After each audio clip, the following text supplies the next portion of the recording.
কেমন আছো সবাই? সবাইকে আজকের ক্লাসে স্বাগত জানাচ্ছি। আজকে ষষ্ঠ শ্রেণীর ক্লাসটি নিয়েছি তোমাদের এই ফেসবুক গ্রুপে, যেখানে আমরা গণিত ক্লাসটি করব। গণিতের আজকে তোমাদের ক্লাসে যেটা করিয়েছি 4.2, এই যে দেখো 4.2, এখান থেকে আমি প্রথমে সূত্রগুলো লিখে রেখেছি, কি কি সূত্রগুলো লাগবে। আমি ক্লাসে যা করিয়েছি তার সাথে আরো কিছু অ্যাড করে আমি এখানে বুঝিয়ে দিব, যাতে তোমরা খুব ভালো করে অঙ্কগুলো বুঝে নিতে পারো। তো প্রথমে আমরা একটু প্রথম সূত্রটির দিকে তাকাই। দেখো, a to the power m into a to the power n। এখন জিনিসটাকে পড়বো কিভাবে আমি একটু ভালো করে বুঝিয়ে দিই।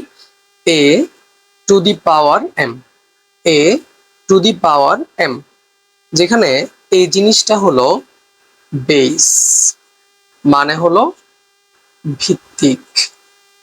বেস বা ভিত্তিক বা ভিত্তিও বলা যায়। তাহলে আমরা যেটা নিচে থাকবে সেটাকে বলবো বেস বা ভিত্তিক বা ভিত্তি। আর এই যে m, m কে আমরা বলবো পাওয়ার,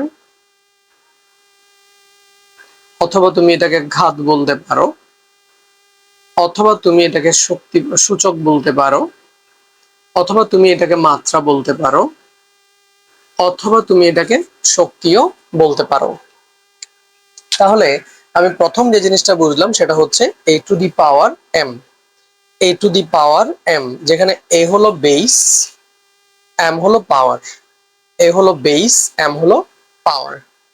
এখন a to the power m into a to the power n equal to, আমি কি লিখেছি, কেন লিখেছি, এই বিষয়টাতে মনে রাখবে যে এখানে যেহেতু a অর্থাৎ বেসটা মিলে গিয়েছে, বেস যেহেতু একই, তাহলে বেসটাকে ঠিক রেখে আমরা পাওয়ারটাকে কি করব, যোগ করব।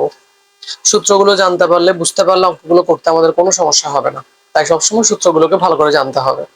তাহলে a to the power m into a to the power n equal to a to the power m plus n। তাহলে কি বলেছি ব্যাপারটা, গুণের বেলায় যদি বেসটা যদি মিল থাকে, তবে বেস ঠিক রেখে পাওয়ারটাকে যোগ করতে হবে। গুণের বেলায় যদি বেস মিলে যায়, তবে বেসটাকে একটা লিখে মানে ঠিক রেখে পাওয়ারটাকে যোগ করতে হবে। এটা একটা সূত্র।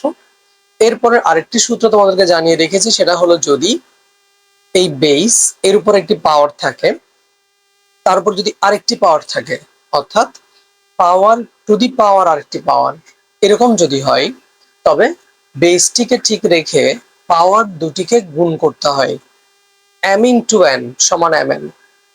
তাহলে কি বলেছি, বেস ঠিক রেখে যদি পাওয়ারের উপরে আরেকটি পাওয়ার থাকে, তখন কিন্তু যোগ বা বিয়োগ হবে না, তখন হবে গুণ। পাওয়ারের সাথে পাওয়ারের সরাসরি গুণ, m ইন্টু n। যদি কখনো তুমি যে কোনো কিছু টু দি পাওয়ার 0 দেখতে পাও, 1 লিখতে পারবে। এটা সূচকের সূত্র। আমরা এই চ্যাপ্টারটি করছি, এটা সূচকের চ্যাপ্টার। এই সূত্রটি কি, a to the power 0 equal to 1, তাহলে x to the power 0 equal to 1, 2 two the power 0 equal to 1, 4 two the power 0 equal to 1।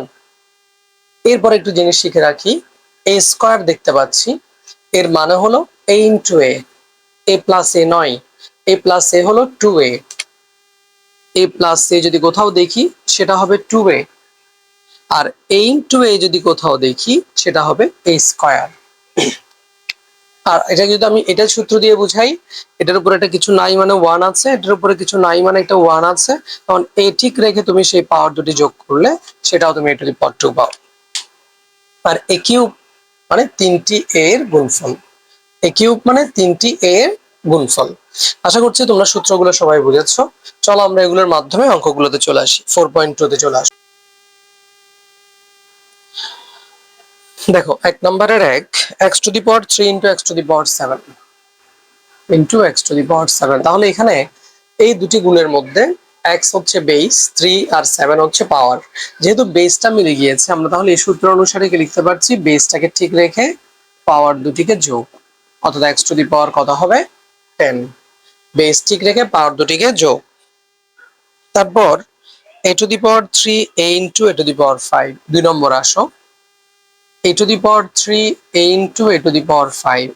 এটাতে কি করব আমরা, বেস এ ঠিক রেখে পাওয়ার গুলোকে যোগ, বেস এ ঠিক রেখে পাওয়ার গুলোকে যোগ, তাহলে 3 প্লাস 1 প্লাস 5, তখন a to the power 3 plus 1 মানে 4, 4 প্লাস 5 মানে হচ্ছে 9। তাহলে এই যে কিছু নাই মানে কিন্তু 1 আছে, বারবার বলছি কিছু নাই মানে উপরে একটা 1 আছে, সেটা সহ আমি যোগ করেছি a টু দি পাওয়ার। এখানে কিছু মানে 1টা তুমি দিতে পারবে, ঠিক আছে, অ্যান্সার হচ্ছে a⁻৯। সবগুলোই যদি আমি করে দিই তোমাদেরকে একটু বোঝার সুবিধার্থে। 3 নম্বর অঙ্কটা দেখো, যেটা হচ্ছে x⁴ into x square into x⁹।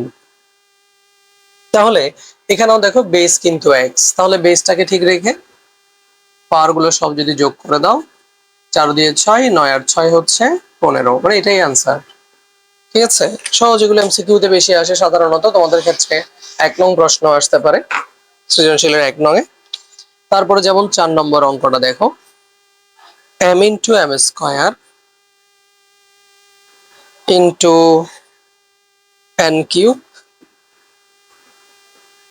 Into m cube into n⁷।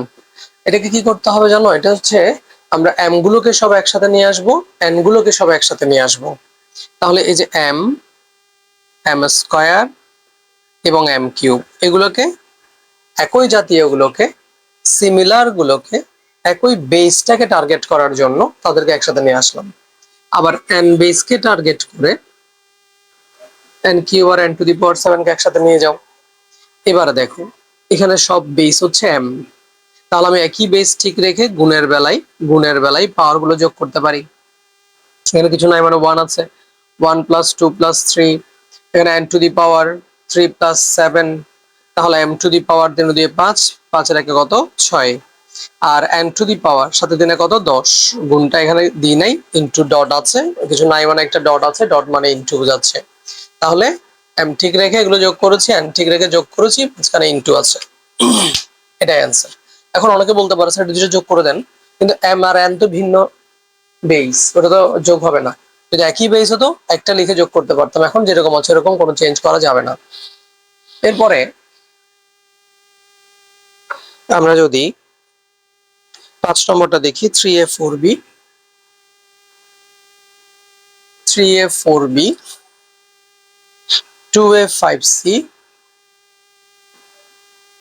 2a5c into 3b, এটা আমরা কি করব?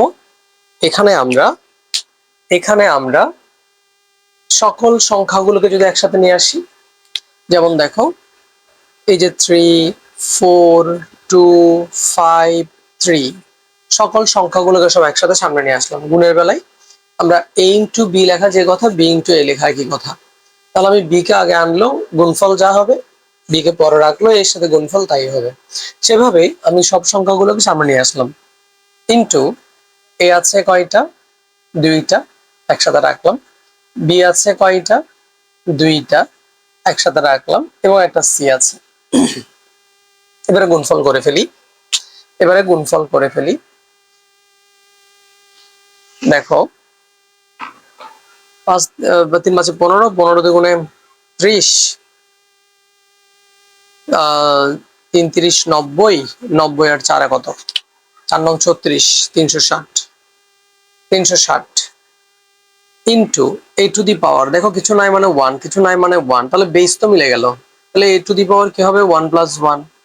b⁻, কিছু নাই মানে 1, কিছু নাই মানে 1, 1 + 1 ইন্টু c, তাহলে 360 a square b square c। আশা করছি সবাই বুঝতে পারছো। তোমাদেরকে আবারও বলে দিচ্ছি, তোমাদেরকে এভাবে প্রতিটি ক্লাসের আপডেট এখানে দিয়ে দিব। তোমাদের ফেসবুক গ্রুপটি খুবই গুরুত্বপূর্ণ করে তুলবো আমি, তোমরা অবশ্যই এই গ্রুপটিতে ভালোভাবে ক্লাসটি করবে। মাঝে মাঝে ইউটিউবে ক্লাস দেবো, সেগুলো তোমরা দেখবে। তোমাদের এক্সট্রা অ্যাডভান্টেজের জন্য এগুলো করা হচ্ছে, যাতে তোমরা আরো একটু বেশি সার্ভিস আমার থেকে পেতে পারো। অ্যাক্টিভ থাকবে অলওয়েজ। এরপরে 6 নম্বরে দেখো, 2x² into y square, 2x² into y square, সাথে আছে 2z², 3y², 4x²।